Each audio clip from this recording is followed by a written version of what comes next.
Сайн байцгаана өрх юм үзэгчтэй цагдаагийн байгууллагаас эрхлэн явуулдаг Хүүхдээ ойлгоё подкастын шинэ дугаар эхэлж байна. Өнөөдрийн дугаарт комедиан Содхүү бидний урилгаар оролцож байна. Хүрэлцэн ирсэн танд маш их баярлалаа. За баярлалаа. Та нартай ч гэсэн оролцож байгаад баярлалаа. Та нарынхаа бас ажил хэрэгт бас их туслая гэж бодоод байдаг. Яг тэгээ одоо ажилласан чинь бас та нарын залгаад энэ гоё хүүхдээ ойлгоё гэдэг энэ сэдвээр ярилцъя гэхээр дуртай нь аргагүй гоё зөвшөөрсөн. Тэгээд эхлэе даа гэдэг. За баярлалаа. Тэгэхээр өнөөдөр хоёулаа энэ үеийнгийн дээрлэхэл хүүхд залуучуудын үерхэл хөрлөл таныг хүүхд байж хахад ямар байв? Одоо байж хахад тэр асуудал харьцуулаад ингэж боддог шүү дээ. Түн чи ер нь бодоод ахт эрэгтэй хүн аюу хэм боддог юм шиг гоо Тэгээ тэр талаар яриагаа эхлэе гэж бодож байна. За миний хүүхд нас гэх юм бол би чи угаасаа л яг өнгөн хараалын 3-4 дэх хараалын тэгээд хүүхдээ дандаа л ингээл төв замын хоошоогоо нүүн эсвэл урагшаага нүүн ерөөсө тэр хавьяас холддггүй тийм айл байсан. Ер нь бол дээрлэхэлт гэдэг бол байсан. Тэгээд манай дээд үйт ч байдаг байсан. Бид нар чинь нэг үзэж харсан юм одоо ингээд л зүйл юм байна гэж бодлоо. Одоо жишээлбэл ингэжсэн шүү дээ. Манай бас нэг хаяа уун тэгэл хичээл дээр очиж сууж байгаа манай ангийн нэг хүүхд бас юм байна. Чи яасан гэх юм. Вау согтой. Тэгэнгүүт надад ч гэсэн байдаг асуудал нөгөө хүүхд ч гэсэн байж байгаа айгуулаг ойлгож байгаа хөх за тийм юм болж гэдэг энэ юу гэх нэг юм байдаг л зүйл гэж бодоод өссөн гэх юм уу? Байдаг л зүйл хаяа орж ич нэг асуудал үүсгэх тэгээж тэгэл тэгэл цаашаа яваад дээд ангийнхан мангийнхан чи ингээл тэгээд нөгөө нэг манай сургуулиур 3 тамир гэдэг нөгөө яг өгөөгийн арталт гэдэг. Тэр хавар чинь эдрийг их нөгөө дээрэмдэх гэж их оролддог байлаа. Тэгээд яадаг чи нөгөө ганц хувийн сургууль тэр дундаа байдаг ганц хувийн сургууль. Бидний аягүй дээрэмдүүлдэг байсан хүүхдтэй. Байсгээл орцроо тэгээд сүүл рүүгээ бүр нөгөө арганд суралцдаг байсан. Одоо за нааг орц руу авч орвол би ингэн ч юм уу За нааг нэгжий гэвэл би ингэн мөнгө өндөө нундаа ч юм те. Хэвээ жинхэнэ салтаандаа хийдэг болол салтаал хийж үг гарсан юм болоо та гэдэг. Тэгээд нэг удаа бүр манай найз ингэжсэн гэж байна. Орц руу оруулаад дөнгөж гар утсан Nokia гэдэг барьсан явжсэн чинь Nokia ингээд 8 давхарт гаргаад ч илүү. Ах нь тэр хаалгыг тогшоод худлаа нэрилж байгаа хөөх те баяраа гэд хүүхэд дуудаад өгч хахтаа гэдэг. Ах нь ээж аав нь намайг харуул уурлан чамаар буудгал гэдэг. Яг буудгаад очих. Нааш одоо байж гэртээ гэрийн утас руу дахиад залгаад ах туцаа өгч байгаа ч гэдэг. Ихэд хүүхдийг яг зодог цахихоосоо илүү дахин угааж байгаа байхгүй те. Бас нэг жоохон ээлтэй дээрэм гэх юм. Сэтгэл зүйд ээлтэй дээрэм гэх юм. Тэгсэн чи утсыг аваад яг ингэ ярьж байгаа бодлоо захын очиж тогш. Тэгээ манай нэг очиод ингэ тогшоод хаалгыг онгойлгосон чинь тийм юм байхгүй гээд эргээ харсан чинь нөтлөлтөнд суугаад ингэ зин авдаашаа бууж исэн гэж байна. Тэгээ манай тэр найз тэр тухайд яаж сэтгсэн гэхээр чинь нэг одоо муухан энэ хүүхдүүд одоо лифтийг тэгэж болохгүй шүү. Манай үед дээр үе Орос лифт ингэчлэг гацчдаг байсан. Жохон гिचглээ. Нэгээ тэгэж нөгөө нэг шогтдаг гэх юм уу найз нар. Гэс нөгөө нэг дээрэмчний чинь шууд лифтэн дотор ингэж гацаагаад пүүзээ тайлж ингэж хавчуулаад буцаж нөгөө хаалгаа очиж тогшоод сайн намайг ингэж хутлаараад ингэчлээ ахаа та цагтаа дуудаад өгөөч гээд тэгээд нөгөө нэг холгаачиг лифтэнд гацааж байгаа цагтаа хурж ирээд тэгээд гар буцаад цагтаа барьж өгөөд буцаа авч ирсэн гэж. Тэгэхээр одоо энийг яагаад ярьж байгаа гэхээр бид чинь нөгөө нэг энэ хороо ертөнцид нөгөө нэг дархлаа вирус 2 гэдэг чи одоо хулгай цагтаа 2 гэсэн үг шүү дээ. Дархлаа вирус 2 үүссэн цагаас ахвал нөгөө нэг нэгнийхээ дээр гарах гэж ингэж үргэлж мөнх тэмцэлцээр байгаа гэдэг шиг хулгай цагтаа юм санаа ингээд нөгөө нэг нэгнийхээ бас дээр гарах гэж тэмцэлцээр байгаа. Бид нар хүртэл бүр ингээд ийм дархлаатай болсон байсан гэх юм уу те. Ийм нөхцөл байдал ингэндээ тэгэндээ гэдэг. Тэгээд ч нөгөө нэг жоохон том болоод одоо ингээд ойлгонгууд бас нэг тийм айхтар жишээлтэй зүйл бас нэг бодохгүй юм тий. Гэхдээ яг нөгөө нэг одоо бодонгууд ийм юм шиг байна. Надад нэг тийм сүртэй санагдахгүй байгаа ч гэсэн тий. Тухайн үед бол нөгөө нэг айгүй амар байсан. Тийм одоо цохион ингээл тэгэл ийм Эвгүй царайтай. Тэр энэ юунд ашигтай юм одоо бүр ботход тэр юу гэж боддог вэ? Тэр хүүхд одоо нэг ганц пүүз ч юм уу юу авлаа гэдэг тэр амьдралын асуудлаа шийдэж чадах юм уу? Чадахгүй шүү дээ. Одоо мэдгүй одоо тэр хүмүүс би тэгж л бодож тэр хүмүүс хийх юмгүй байсан юм байна тий. Одоо сайн чиглүүлж өгөөгүй байсан юм байна ч юм уу. Гэтэл нөгөө нэг хөгжмийн дугууланд явдаг хүүхд болол аав ээжлүүд дугуулруу болол нөгөө хүүхд ч одоо хөгжмөд авцаар агаал лаг болол одоо энэ манай найз ш тусын филармонд ингээл тоглоал байж юм тий. Тэр бол гэрээсээ гардгүй хүүхд байсан. Гэтэл одоо ингээл лаг гоё явж. Гэтэл одоо эцэг эхийн оролцоо тэр хүүхдүүд жоохон сул байсан юм болов. Зөв чиглүүлж чадаагүй байсан юм болов. Авиас нээж олж чадаагүй байсан юм болов. Тэр хүүхдүүд чинь тэр зүйл аяга гоё сонирхолтой санагдаад нэг амжиргаагаа дээшлэх гээд байгаа ч юм биш. Тэр нэг эр хүний proud авдаг байсан юм шиг ба тий. Би бусдаас дээр гарчлаа гэдэг нэг тийм альтхан мэдрэмж. Одоо бид нар ч гэсэн Facebook-ээр ингэдэг штеп. Нэг юм хүмүүсийг ингэ үлдэхгүй дийдэг гэх юм уу. Тэр ч гэсэндээ яг үүндээ бидний энэ нэг би ч арай ийм бишээ ч юм нэг жижиг эгоны тоглолт яваад байгаа юм л да. Хүний сэтгэлзээ одоо нэг юм би ийм биш би энэс арай дээр гэж бодож байгаа болохоор жижигэн ч гэсэн таашаал аваад тэгээд одоо хүн шоолж ширлж энэ нэг мангар юм хартаа мартаач. Тэр нэг жижигэн эго аял тэрнтэй адилхан тэр хүүхдүүд ч гэсэндээ тэр тухайн үед жижигэн эгонуудаа тий би бусдаас илүү яг тэгэхээр мэдээж тэр гадуур дээрэн тонол хийгээд сургууль соёлтой явахгүй хүүхд бол хичээл дээр очиод мэдээж хаашаа чирэгдэн шүү дээ тий. Тэр дутуу хоцроод байгаа мэдрэмжээ удамжнаас олж авах гэж одоо хичээдэг байсан хүүхдүүдийг болов гэж боддог тий. Ингээд том болчихсон юм байна. Тэгээ би том болчиход ингэж ойлгосон юм. Одоо л нэг асуудал биш юм биш үү ч юм уу. Тэгснэ үгүй шүү дээ. Гэхдээ надад тухайн үед бол амар байсан шүү дээ. Гиснэ дараа нь нөгөө энэ чи яг нөгөө нэг эцэг эхчүүдийн юу сүртэй юм гэж хэлдэг үү? Эндээс яг үүсэлт энэ сэтгэл зүйнээс үүдэлтэй юм байна. Бидний хувьд энэ сүртэй биш байж болох ч тэр амьдрал үзээгүй 10 настай хүүхдийн хувьд дааж давшгүй том стресс баг. Тэгэд энэ дээр нэг ийм зүйл анзаардаг л да. Дээрлэхэлт дээр төлж байгаа хүүхд чинь бол айгүй тийм хүнд санагдаж байгаа шүү дээ. Тухайлбал одоо манай дээр ч одоо ийм асуудлууд ирэх юм л да.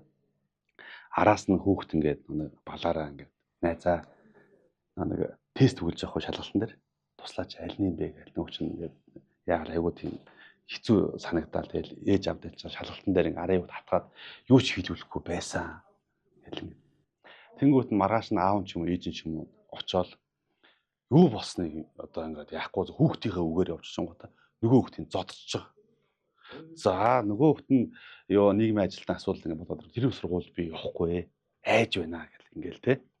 Тэр нэг хүүхд ингээд асуудлаа ингээд шийдэж байгаа энэ орон зайд нь ээж аауд нь өөрийн ухаангүйгээр явж ороод асуудлыг бүр тэрхэн зур хүүхд найс нь чам тусланаа түр байж гараа гэдэл ингээл шийдвэрэл найзаа туслаад ингээл эрг нөлөө үүсгэхэд ээж аав нь явж ороод нөгөө асуудлуудыг бүр ангийн асуудал, сургуулийн асуудал, баг улсын асуудал юм шиг болгоод ингээд хөндрүүлээ хайчдаг те. Тэр хүн дөнгөж өөрийгөө илэрхийлж сурж байгаа. Тэр үед нөө анхааралгүй сонсоод тэгээд нөгөө л одоо миний хүүхдийн зөв, бусдын хүүхдийн буруу гэдэг бас нэг тийм ойлголт яваад байна уу гэж харж байгаа. Тийм шүү дээ. Сайхан ч гэсэн нэг тийм нэг бас бичлэг яваад шүү дээ. Аав нь очиод нөгөө нэг бас нэг юм нэг үйл ойлголцсон хүүхдийг нь очиод аав нь ингэж очив. Тэр ийм үс. Тэгээд хүүхдээ хамгаалах нь зөвлөлтөө гэхдээ яагаад ийм байдлаар гэж те хүүхд нь гол нь харж байгаа байхгүй. Бид нар одоо нөгөө нэг тунгалаг тамирыг гээд кинон дээр энэ одоо найруулагч яг энэ афризм биш энэ нөгөө нэг одоо метафорыг үзүүлдэг байхгүй бид нар. Илээр биш далдаар үзүүлдэг. Хүүхдүүд чи харж байгаа шүү гэдэг үзүүлдэг. Яадаг гэсэн чинь нөгөө нэг хонгор хүүсүүл рүүгээ шилээсээр олныг улгаа хэцээ явж идэг үстэй. Тэгээ нөгөө анхаарал нэгээ захиур дөмөр дээр очсон чинь захиур дөмөр аргалаад 2 цагтаа гинэ явуулсан дээр хэлдэг. Өмнөд чи ингэж болохгүй шүү дээ. Яаж байгаа юм бэ гэсчгүй. Ахаа би таныг дөөрөөж шүү дээ гэдэг. Бишилээсээ явуулмаар адуу туугаа явж юм гэж шин зөөлж юм үлээ тий. Тэгээд ингээд захиур төмөр нэг сонирн бодол. Чи одоо энэ үед ингэж болохгүй. Тэр үед бол одоо юу гэдгийг инкесээр харахгүй байсан тий. Одоо эн чинь одоо юу гэдгийг улаанууд ороод ирц тий. Дардын намын засагтай болсон бид нар ингэж болохгүй гэдэг ингэж ангууд хонгор сонсохгүй баг. Тэгээд захиур төмөр нэг сонир царайлаад үлддэг. Энд чинь яг тэр баг. Одоо энэ хүүхэд аав нь хүүхдээ өмөрөөд очиж зодож байгаа хүн ч гэсэн адилгаагүй тийм яг л бүх асуудлыг нударгаар шийддэг бүх юм болж ирнэ. Тэг хүн гэдэг чи яг нэг өдөр ухаардаг баг. Хүүхдээ хүмүүжүүлэх гээд бит. Хүүхдээ хүмүүжүүлэхэд битгий яар гэдэг байгаа шүү дээ. Эхлээ өөрийгөө хүмүүжүүлэхтэй анхаараа гэдэг. Тэгээ тэн дээр ингээд бид ингээд нэг цагдаагийн байгууллагууд ингээд жилд ингээд 1 удаа 2 удаа ч юм уу нийлт хаалганы томоохон хэмжээ хийдэг л те. Тэгээд нэг танилмал над руу уцтаад байсан. Манай хөө ингээ цагдаа болно гинэ. Ингээл. Тэгээд нээлт хаалганы өдөр болж байгаа явуулчих гэдэг. Тэгээд ирсэн чинь хамгийн ихний үг бол тэр хүүхэд ингээ сургууль төгссөн. 20 одоо 2 3 настай юм уу те. Натаа ихний харилцсан үг бол манай аав тань руу ярьсан уу гэдэг үг байсан л да. Тэгэд ингээд одоо хүүхдөө цэцэрлэгт хөтлж очдог шүү дээ тий. Ахаад нэг ажлын байранд ингээд нас бие хүрцэн үнийг ахаад аав нь хөтлөөд явах хэрэгтэй юу тий. Насаар нь ингээд өмөрч чадахгүй шүү дээ тий. Тэгэхээр энэ дээр бас нэг юм дээр ингээд нийгэмд ингээд харилцаагаад хүн өөрийгөө олохгүй явж яхад нь ээж аав нь өмөрөөл явж ороод тэр хүүхч бас өөрийн гэсэн өгдөл одоо хүч чадал бий шүү дээ. Тий дээд сургууль диплома барьчихсан тий. Нэг үнтэй харилцаагаа тогтоогоо тий. Хэрвээ ажлын байран дээр асуудал гарвал ээж аав нь дахиад ирээд өмөрөх хэрэгтэй юу тий. Тэгээд тийм зүйлийг бодоод явж. Тэгээд нэг нээлттэй хаалганы өдрөлөг дээр хүмүүстэй уулзаад хүсэлтүүдийн ялгадаг л да. Ялгаад явахдаа тэр хүүхдийн юу бол хүсэл бол ширээн дээр үлдээд үлдсэн. А бусад хүүхдүүд болохоор хүний нөөц рүү шилжээд ингээд хүсэл мөрөөдлөө биелүүлэл явж исэн. Тэгэхээр зарим үед ээж аавууд хит тослох гэж хичээж байгаад хүүхдээ ирээдүг бас яачдаг юм байна да гэж бас анзаарч л тэнд бодож байлаа би. Тий одоо нөгөө нэг юм наснд одоо насны проблем гэж хүүхдүүдэд байгаа. Насны асуудал, насны одоо үнийгээд байгаа насны сорилж байгаа. Одоо 1-р ангийн хүүхдээ жишээлбэл бид нэг сорилж сургах одоо нэг бишээ хамгаалах ёстой. Гэхдээ бас тэр хүүхдийг сургах ёстой. Жижигхэн хэмжээний тэр хүүхдэд сорил байх ёстой. 1-р ангийн хүүхэд адаглаад аав ээж нь одооноос эхлээд хувцсыг чинь өмсөж өгөхгүй. Чи цэцэрлэг хүүхэд биш боллоо. 6:30 сэрүүлэг дууссан бол аав нь очиод цай бэлтжих хооронд чи дэлгоогоо өөрөө өмсөөд 0 орж үсээ норгоод гараад ир. Самж чадахгүй маа гэхэд ядаж норгоод гараад ир. Чамаа 2-р ангид ороход чинь яаж үсээ богтлаар жишээлбэл зааж өгч юм. Ингээд нэг юм насны хамгаалах сэдв байна. Жишээлбэл одоо бид нар 1-р ангийн хүүхдтэйгээ шууд байгалийн сорилттой танилцгээд тэ хүн бол өөрөө суралцгээд шууд өглөө өтний хөөгөө гаргаж болохгүй. Гэхдээ тэр хүүхдийг жижиг хэмжээгээр суралцтай. За 6-р ангийн хүүхэд жишээлбэл өөрөө сургуультаа явах хэмжээний байгаа бол тэр хүүхдэд яаж аюулгүй явах вэ чи тэр зүйлийг хийх хэрэгтэй. Сургуулийн дээрлэхтэй орчин таарал яах хэрэгтэй. Ийм зүйлийг зарим нэг асуудлыг нь өөрөө зохицуулахыг хаях хэрэгтэй. Одоо таны хийсэн жишээн дээр бас яг тийм л баггүй. Өөрөө эхлээд очиод уулзаад үзэл гэж аав нь бол хэлэх ёстойсэн баггүй те. Уул нь аав нь яриг гэдэг чинь бүр атсны сонголт байхгүй юу? Тэ бүр болохгүй л ярих хэрэгтэй байхгүй те. Бүр болохгүй л ярих хэрэгтэй байхгүй тэр үг. Эхлээд ямар ч тач минийхөө очиод хүн тийч ядаж хүн хайх эрдэм сурах нь шүү дээ. Тэр дараа хаана вэ гэдэг тэр хүмүүсээс нэг эвдээхэн асуулт сурах нь сайн байна уу мэдлэх нь вэ? Хаанаас эхэлж ярих хэрэгтэй мэдэх нь вэ? Ингээд тэгэхгүй бол аав нь ингээд бүх юм тавьчлаад өгсөн байгаа бол тэ. Тэр үг одоо би одоо энийг үгүй юмс тэгж хэллээ. Манай аав яг намайг бас тэгж өсгсөн гэх юм уу? Яг л тэгж бодоод байгаа юм. Тэгэхээр ингээд энэ чинь тийм шүү, тэр чинь юм шүү. Зарим үед бол ингээд ангийнхаа хүүхдтэй за ингээд 1-р ангиасаа найдалсан хүүхдтэй муудалцаад анги татраа зодолдоод тэгээд ингээд асуудал үүсэхгүй. Тэгээд асуудал үүсээд тэгээд хоёр найз бол эвлэрчиж байгаа юм. Тэгээд эргэж ирээд ингээд харж яасан бэ? Ингээд тэгээд чи Бимбатагаа зодолдож байгаа юм уу? Тоо юм болох шүү дээ. Тэгээ яасан бэ? Тэгээд би тэр эвлэрсэн. Бидүгдэг чи. Намайг тэр асуудлыг ингээл нэг урдуур ороод яана. Гэтэл аав минь намайг тэр хороолт амьдэрдэг байсан болохоор ер нь бол 6-7 дугаар анги хүртэл хараас дагаж явдаг байсан баг. Гараачны хавдаг. Тэг ингээ аав ээж өгдөг те. Тэгээ одоо тэгээд бас нэг өдөр найзтайгаа бас ингээд карапетэн жилөө яагаад ч хэлээд байна ингээд. Би чи бойл гэдэг байна шүү дээ. Чи 11-р ангид орсон байлгүй. 11-р ангийн хүүхэд болчиход байдаг. Аавндаа би чинь 10-р анги дээр баахан хүүхдүүдэд байлбал зодуулаад угшаа амжилтын нөгөө юм болж самар зүрхэнд нь орцсон. 11-р анги болсон ч аав нь араас нь дагаж яваад яах 11-р анги ангийнхантайгаа ганцаа карапет гэсэн чи аав дагаа гэсэн чи нэг газар явж хөөе тэр юу явж ш тараа гэдэг. Утаах явж тараа гэд манай анги хүүхдүүд би ингээ харсч аав надаас амхандаа цугтааж байгаа булан тойроод араас нь бариад авсан чи аав энэ дотор эмхтөө нэг дотор хувцсан дэлгүүр дотор орсон ингээ. Юу ч байгаа гэж юм үзээ. Тэгээд аав ээжүүдийн санаа зовол дуусахгүй шүү дээ. Аав ээжүүдийн санаа зовол дуусахгүй. Тэнгүүд чинь нөгөө нэг насны проблем санаа зовлтууд эхлэн гэдэг чинь одоо ч гэсэн 30 гарангууд аав ээж байдаг ч 30 бүтээний ирэмжлэгээ өгч авч болж байгаа шүү. Бүтээний ирэмжлэгээ өгөөр тийм илгэний гепатитын вакцин 96 оноос хойш тарьсан шүү. Чи вакцингүй явж байгаа нөхөр шүү гэх юм. Санаа зовлтууд нь тэгэхээр энийг үсэж байгаа эцэг эхчүүд юу гэдэг вэ гэхээр бид нар бодлыг контролдож чадахгүй. Гэхдээ бодлыг ажиж чадна гэдэг байгаа шүү дээ. Бодлог зогсоож чадахгүй ирнэ. Би юу бодоод байна? Энэ бодол минь хаашаа хүргэх вэ гэдгийг анзаарч чадна гэдэг байгаа тэгэхээр энэ үсэж байгаа эцэг эхчүүд та хүүхдтэй санаа зовхоо зогсоож чадахгүй. Гэхдээ аль насанд нь яаж санаа зовх вэ гэдгийг харин зохицуулж чадах байхгүй тийм. Яаж ирүүлээ, яаж гоёор аваа тийм. Тэгэхгүй нэг хүүхдийн санаа зовж байгаа гэдгээр ингээ бусд руу халдаад ах нь юу хэцүү л тийм. Комедиг үзтгэлтэй их сонирхолтой хөгжилтэй гой санагддаг. Зүр сэтгэлүүдийг уншиж байхад үүнд нэгээд байх юм алга байна. Яриан дундаа айгүй тийм хараалын үг хэллэг хийлж байна. Үүнийг хүүхэд үзэж байна. Айгүй тийм сүрэг сэтгэлүүд бас ингэ анзаарэгдэж байсан. Энэ талаар ямар вэ? За энэ талаар болохоор юу яасан?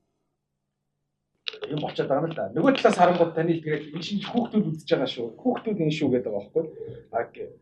Гэтэл тэр сошиал медиа платформ ч нөгөө хүүхдүүдэд зориулагдаагүй орчин байгаад байдаг. Хараал доромжлол гэдэг зүйл чинь болохоор хүний нөө сэтгэл зүйнээс гарч ирж байгаа асуудал болчиход байгаа байхгүй. Ээжүүд хүүхдээ загнах үедээ бас тэр үгнүүдийг хэрглэж байна уу гэдэг бас нэг зүйл. Аауд бас нэг асуудал, орчных асуудал, үеийнгийн асуудал бас байх бас байна. Ээж аав нэг хүүхдээ пэ гэж хараадаг аав ээж бол нэг бас аюу ховор байгаалах л та. Хүмүүс ээж л гэдэг чинь. Гэтэ яг бас цөөхөн байх. Тэрнийг орчноос их сурж байгаа гэж боддог. Тэгээд орчин гэдэг чинь одоо энэ нөгөө нэг сошиал медиа орж ийн, захим орчин орж ийн. Бидний энэ иргэн тойрон хүрээлэнг орчиж байгаа байхгүй. Тэгээд энэ хоёр дээр ч амар их орж. Тэгээд нэг юм зөвхөн комеди үзээд байгаа юм шиг. Яг үндэ бол 10 настай хүүхэд бидний комеди үзээд нэг инехгүй шүү дээ. Тэрэн дээр чинь бид нар 30 настай хүмүүсийн асуудал ярьдаг шүү дээ. Тэ? Манай бата гэдэг шүү дээ. Баруун дохиогоо гадны оронд баруун дохио өгөхөөр баруун ирэх гэж байна гэсэн үг. Тэгээд зам тавьж өгдөг. Манай Монгол оронд баруун дохио өгөх юм бол хинч зам тавьж өгөхгүй. Ягаад гэвэл дохио өгчих юм бол чамайг баруун ирэх гэж байгааг мэдчихэв тийм.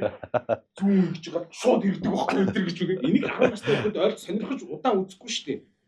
Машин яриад л шууд алхсан жишээлбэл дараагийнхаа юмыг үзнэ. Тэгэхээр нэг комедигоос хүүхэд хараа сураад байгаа юм биш байхгүй. Тэгээ өөртөө л хүмүүс ирэн яг сурсан хүмүүс байгаа л байна ч гэхдээ. Гэхдээ бид нар одоо юу гэх юм байнга мөнхөд хүүхдүүдэд та хамгаалж чадахгүй. Би одоо чи хүүхдүүдийн сошиал медиагийн одоо манай хүүхдүүд Roblox айгуух тоглодог. Тэгээ Roblox дээр чинь нөгөө нэг шууд юм нөгөө паблик чат гэдэг учраас хүүхдүүд айгуух паблик чатууд хийдэг. Тэгэнгүүт нь тэрнийг нь бас давхар нөгөө зүгээр хинтээ найз болж юм ямар чат байж гэдэг шалгадаг. Утасны хэрэглээнийхэн тал дээр болохоор айгуулаг ойлголцсон гэх юм уу. Тэгээ би одоо нөгөө ингээд сүүлийн эцэг эхчүүд энэ уцал буруутай гэдэг тийм. Уцаа байл. Угаасаа дээд үеийнх нь нөгөө нэг шинэ юм угаасаа таалагдахгүй тийм. Тэр нөгөө хурдын кинонд дээрсэн гарч байгаас тэр рок залуучуудыг хатсан дотор энэ хэдэн нийгмийн хог шаанууд гэх тийм. Гэтэл одоо Монголын рок хөгжимчид сэлий түгээдэг өндөр ухамсартай хүмүүс гэдэг шүү дээ яг үндэ бол тийм. Өөрхий одоо тэгэл манай X-ийн 100 ах сонсдог дуу тэгээд хацал металл сонсдог ч гэсэн тийм. Бидний шиг хамгаалах хууль спей хийлгэх тэр энэ засал хийлгэх хууль одоо ингээл насаараа тэр амьтны эрхийн төлөв тэмцэж байгаа юм тийм. Тэгээд энэ мэтчлэн хүн харагдах шиг ингээ наагуур ингээ харагдах шиг байдаг тийм. За яг үнтэй ажиллах одоо ингээ хүүхдүүдийг гар утсыг нь би бол нэг хахтар хориглохыг хүсдэггүй. Яагаад гэвэл орчлон хороо угаасаа хөвсөл явагдаад тийм. Ирээдүйн технологи ингээл явагдаад тийм.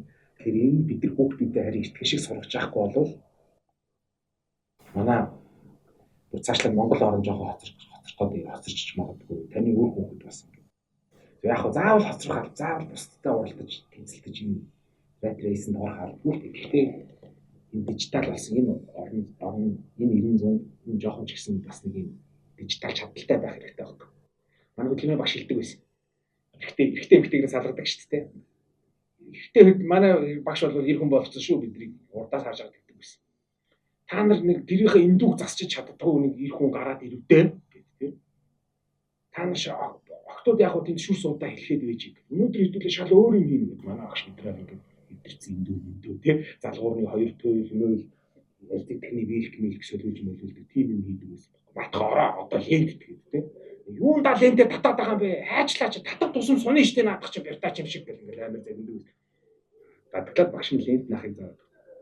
Юу гэх чи юм нэг юм дээрүүд ч гэсэн юм технологи байгаагүй шүү дээ. Эндүү байгаагүй шүү дээ, тий. Ингээд төмөрн дотор үнсээ хийж байгаа ч юм уу. Сквад бол халуус усаар ингээд эндүүддэг байсан.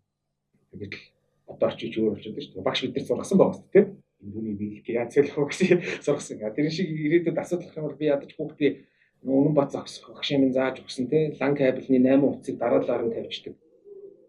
Тэгээд лан салчдаг бол өөрөө тастаад лангаа залгачдаг байх. Тэр чинь жижигхэн юм баггүй юм чинь. Энийг сурдаг байх хэрэгтэй. Би хүүхдээ болохоор яаж байгаа гэхээр хэтрүүлж болох уу? Орон уцаа бойл гэж хэлэхээ оронд хүүхдтэй би нэг цагийн хуваарлтын талаар зааж өгсөн гэх юм. За одоо хамт 12 цаг байна тий. Биш ээ 24 цаг байна тий. Бидний энэ эдд нь ингээд унтаж өнгөрөө.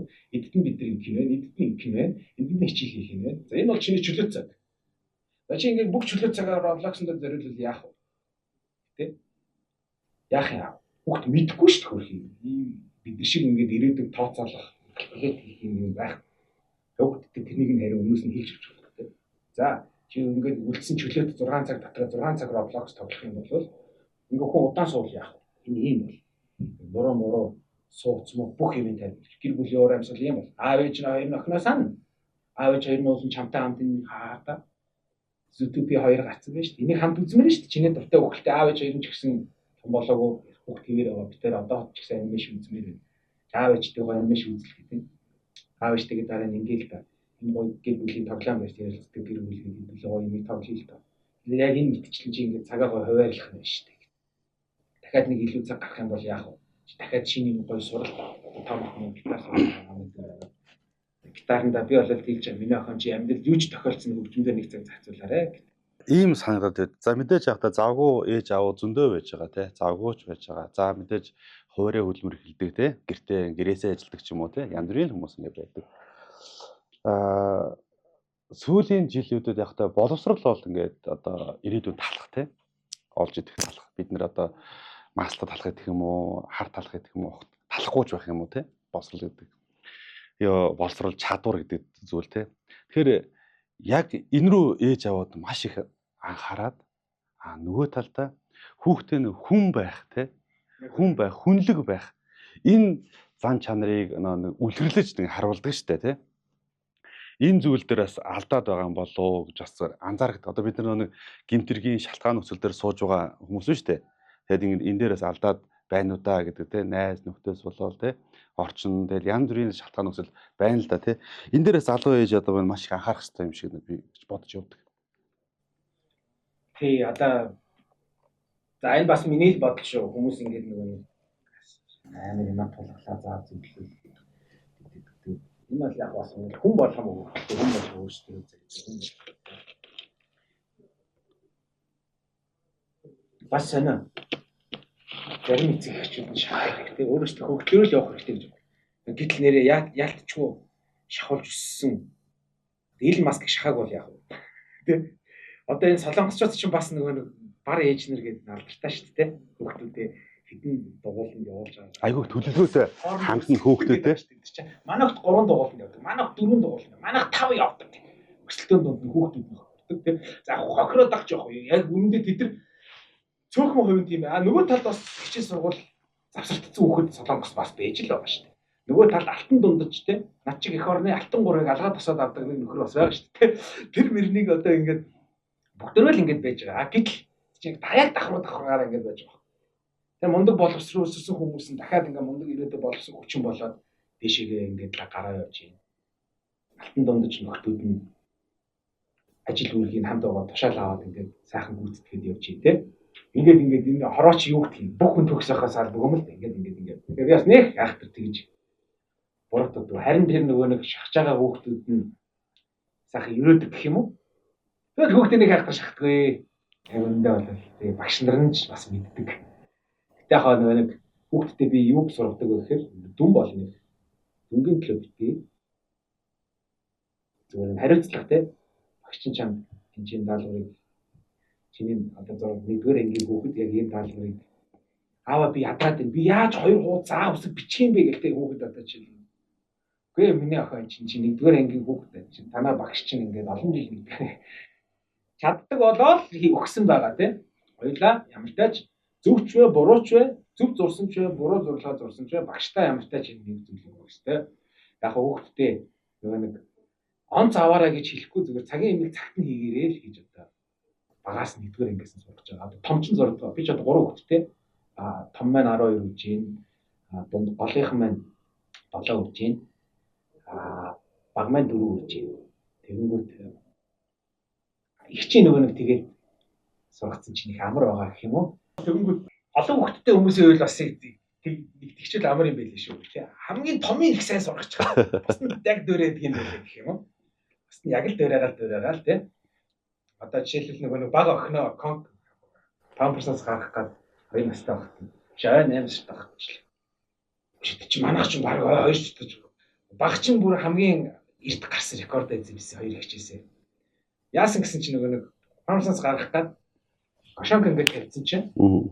Хоёр их чинь залхуурч лагер дээр нөгөө лагер дээр болохоор хоёр их чинь залхуураа зүгээр нөгөө дүүрэн гашонк руу чигээд ангууд нөгөөдөг чинь яг харж байгаа хог.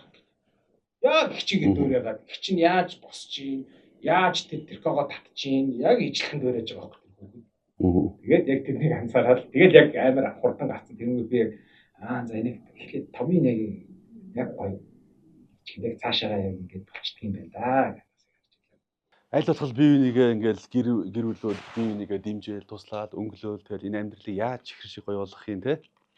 Тэгээд чихэр шиг гоё болж хахад давс шиг үйл явдал ч өдөр тохион шүү дээ. Энэ залуу үеийн төлөөлөл ингээд залуу гэр бүлүүдтэй амьдралын бас үнэт зүйл анхаарах те. Би ингээд амьдарч байна. Та нар яаж байна? Хай сонь сайхан юу байна те. Ингээд ярилцах сайхан шүү дээ. Тэгээд ингээд таныг урьлаа. Нээлттэй ингээд айгуу сайхан ярилцсанд танд маш их баярлалаа. Тэгээ үзэгч та бүхэнд энэ удаагийн дугаар энд хүрээд өндөрлөж байна. Таны хүүхдийг хүмүүжүүлэхэд тэр гудамжны бүх хүн оролцдог шүү. Хүн болгон хүүхдийн зөв байгаарай гэсэн үгээр энэхүү подкастаа дуусгаж байна. Та бүхний ажил таамаглалцгаая. Баярлалаа.